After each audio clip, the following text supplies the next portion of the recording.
नमस्कार, मी मंगेश शेनारे. मी वाघोलीत राहतो. मी बऱ्याच दिवसापासून एक शॉप शोधत होतो विकत घेण्यासाठी. आणि मी सहज इकडं आपले मराठी बिल्डर आहेत, सगळ्यांना माहिती असणार आहे. मी ह्या प्रोजेक्टला व्हिजिट दिली होती सहज.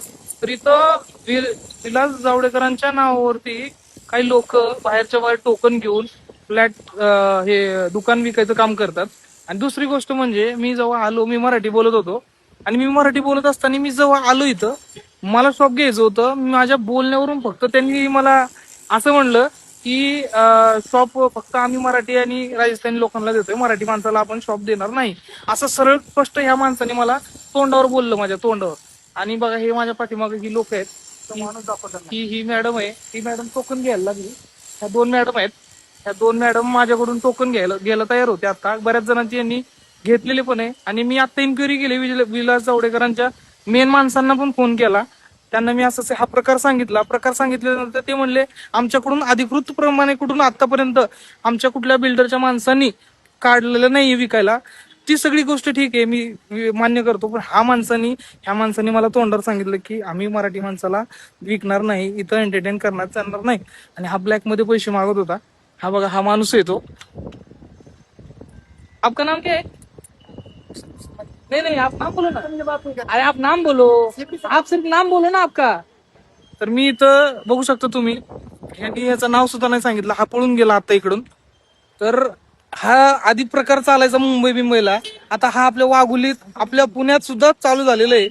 तर तुम्ही, आणि हा बिल्डर म्हणजे हा विलास जावडेकर म्हणजे बिल्डर आहे. हे काय म्हणजे छोटे मोठे बिल्डर नाही आहेत, आणि हे मराठी बिल्डर आहेत. आता मला हे नाही सांगायचंय की तुम्ही जर ह्या सगळ्या गोष्टी फक्त जर पैशासाठी करणार असतात, तर त्याच्यावरती तुम्ही काही ना काही त्याच्यावरती बघा, बोला. लोकांचे आता मी मला माहिती, मी 1-1 रुपये कसं कमवतो.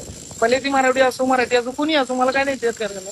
पण असं जर लोकांची फसवणूक होत असेल, हा सीपी बाहेर येतोय, हा म्हणतोय की फक्त मारवाड्यांना आणि राजस्थान्यांना शॉप देणार.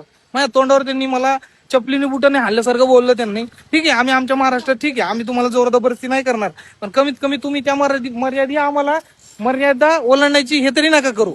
आणि ह्या मॅडम पळून जातात आता. हे बघा, त्या पण त्या मॅडम आहेत. या मॅडमला मी आता बँक डिटेल्स विचारले, यांनी बँक डिटेल्स नाही दिले. यांना म्हणजे मराठी माणसाला शॉप द्यायचंच नाही असं ठरवलंय त्यांनी 100%. आणि मी विलास सरांना मी विनंती करतो की तुम्ही याची खोल चौकशी करा. आणि मी म्हणत नाही की फक्त मराठीला द्या, मारवाड्यांना द्या. जो व्यवसाय प्रामाणिकपणे करेल त्यांना द्या, 100% द्या. आमच्यासारख्या, आता मान्य झालं की माणूस मराठी किंवा मारवाडी नसतो, माणूस माजुरडा असतो. जर तुम्हाला जर या गोष्टीपर्यंत जर हे करायचं असेल, तर तुम्ही बघा. आता एखाद्याची पैसे जर फसवणूक जर झाली, तुमचं नाव मोठे, तुमच्या नावाचा पण विचार करा. धन्यवाद.